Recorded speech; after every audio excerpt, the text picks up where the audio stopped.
Hi, welcome to tonight's final Spooktober History Bites. As you can see, I've been joined by three friendly pumpkins and Pennywise the Halloween kitten to discuss the origins of Halloween and the story of the jack-o'-lantern.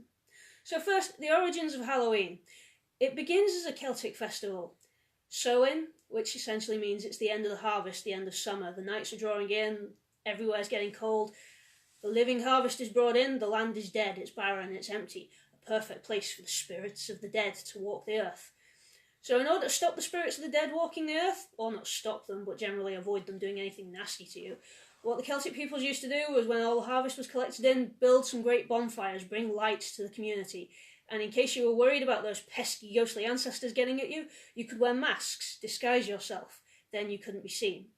It was a festival that some aspects was adopted by the Romans. They integrated a festival towards the end of October with the feast of their goddess Pomona, which is where we think the idea of bobbing for apples came from. Pomona, pom is French for apple bobbing, could be, don't know. But it's then a Christian appropriation because the feast of All Hallows and All Saints happens on the 1st of November.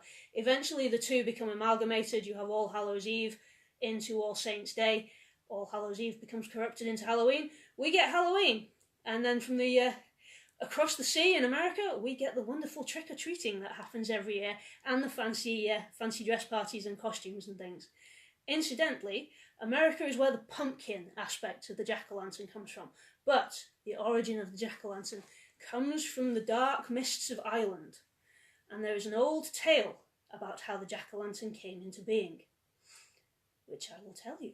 If you gather in, come closer for a story. Closer into the dark and enjoy the jack-o'-lantern's glare.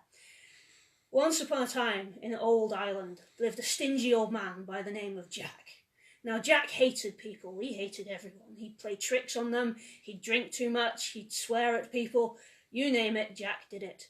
Anyhow, one day in a pub, he encountered a fellow who he thought he could play a massive trick on. Turned out this fellow was the devil.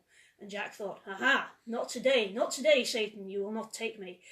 I bet you can't buy me a drink. The devil, being the devil and a rather obliging bloke where alcohol's concerned, went, all right, Jack, you're on. Let's have a drink. So they did. And then Jack, of course, had no money. The devil had to pay for the drink. The devil, wanting to show off his own skills and things, turned himself into silver pieces so that Jack could use him to pay for the drink. Jack, being smart as well as sly, took the devil, put him in his pocket alongside a crucifix. Now, next to a crucifix, the devil cannot return to his shape, so Jack had him trapped. In return for another 10 years of life, Jack let the devil go. The devil left him alone for 10 years, Jack went about his business. 10 years' time, Jack met the devil again, this time by an apple tree. All right, devil, yes, great. It's not time to go yet, I don't want to, I fancy one of those apples. So what did the devil do? Well, alas, the devil being somewhat of a foolish chap, he went on up that tree to get Jack the apple that he wanted to eat before he could take his soul away. Jack, again being cunning and sly, didn't want to go, carved crucifixes or cross shapes into the bark of the tree, trapping the devil in the tree. The devil was not amused, but once again Jack had a bargain. In return for the devil never taking his soul, Jack let the devil out of the tree. They signed on the line and that was it. Jack's soul would never be taken by the devil. Anyhow, life went on for Jack until, as it inevitably must, it came to an end. Jack went to the afterworld. Up to the pearly gates to St. Peter? You're not getting in here, Stingy Jack. Not a chance. You've been a bad and wicked man. Downstairs you go. So down Jack went to the gates of hell, where the devil was sat waiting to not claim Jack's soul. No, Jack was locked out of hell too, destined to wander the darkness of the netherworld. He didn't like the dark.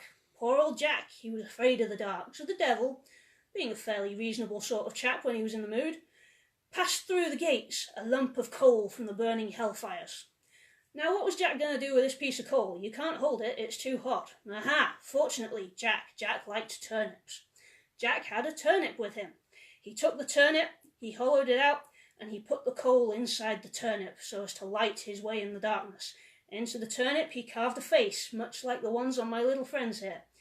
And there we are, the first jack-o'-lantern, a turnip. Not a pumpkin. The pumpkins come about from America because they're better at carve and they just look a bit cooler than a turnip. But anyhow, Jack's was a turnip. and he wanders the netherworld still, turnip lantern in hand, for all to see on Halloween night.